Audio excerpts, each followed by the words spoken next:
Recently, I've had several people in my comments section ask me if I really think that Christianity is a danger to.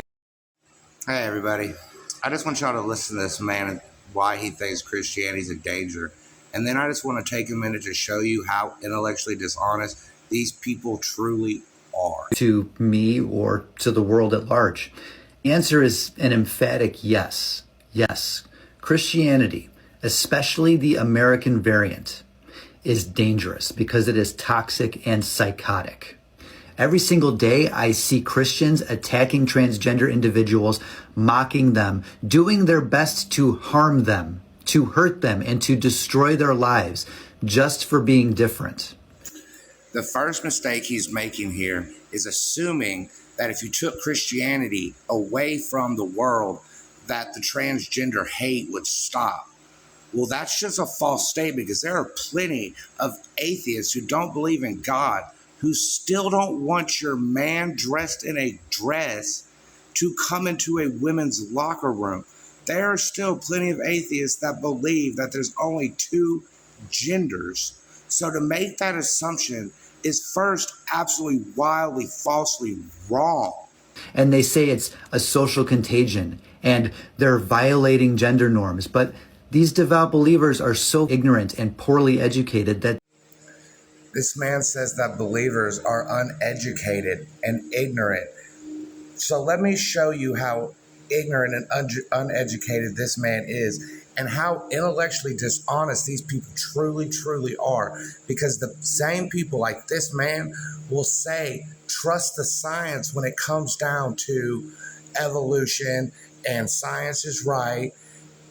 So let's look at some science, some studies from some secular universities about religion. Harvard University did a Gallup poll, surveyed 200,000 people worldwide, finding that people who attended religious services were more likely to flourish in life than those who never attended. Church attendance was directly correlated to happiness, close social relationships, financial stability, psychological, and mental health. Harvard also did another study, and the study found that women who attended services at least once a week had a 68% lower risk of death from despair, suicides, or overdose. It found that men who attended services at least once per week had a 33% lower risk of death and despair. Harvard again had a spiritual and healing conference led by Dr. Alexander Shields, director of Harvard Medical School. And in the ending quote, he says, "We can't afford to ignore the potential effects of spirituality and religion on health." Okay? Are you getting the picture here? Religion is good for people's health. Why? Your own worldview gives no hope to a child, to a person. You are just an accident. Your life means absolutely nothing. How mentally unstable is that? You wonder why people have such bad mental health? That's why. They're walking around thinking that their life is pointless and meaningless. But let's continue on. Yale did a study, and it said even after we took out other variables, there are still evidence that attendance at religious services had a positive impact on health. There were so many reasons for thinking that we should expect better health among people who are religiously involved. But until now, it wasn't anything we were able to quantify. We also found it wasn't a person's individual feelings or religiousness that made the difference. It was acting as part of a larger worship group that fostered positive health.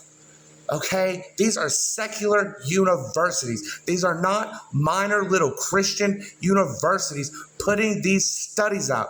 Every one of these you can go and read for yourself from these universities. Duke University did a study, and they found those individuals who attended a religious service once a week and prayed or studied the Bible once a day were 40% less likely to have high blood pressure than those that did not their religious counterparts. Mayo Clinic, most studies have shown that religious involvement and spirituality are associated with better health outcomes, including greater longevity, coping skills, and health-related quality of life, even during terminal illness, and less anxiety, depression, and suicide. Several studies have shown that addressing the spiritual needs of the patient may enhance recovery from illness.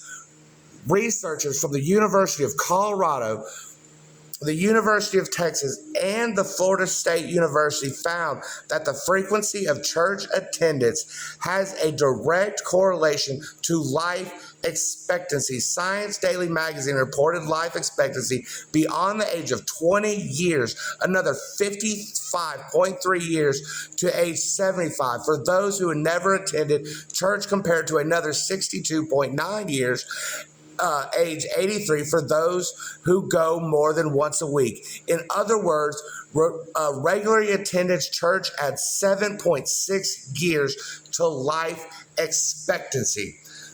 Stanford, here's another secular university.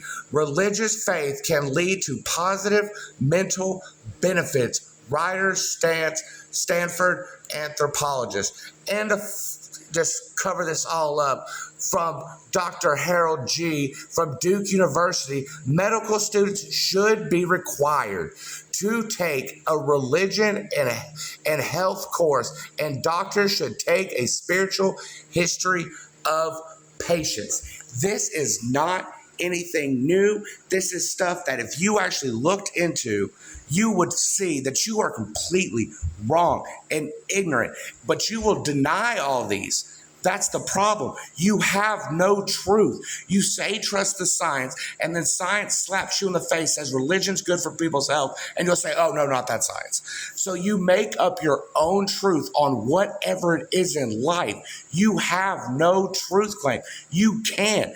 Everything that you have to do, you have to twist into your own worldview to make yourself feel better, because you can't trust the science, because this is what science says. But you, sir, are uneducated and ignorant and have no idea what you are talking about.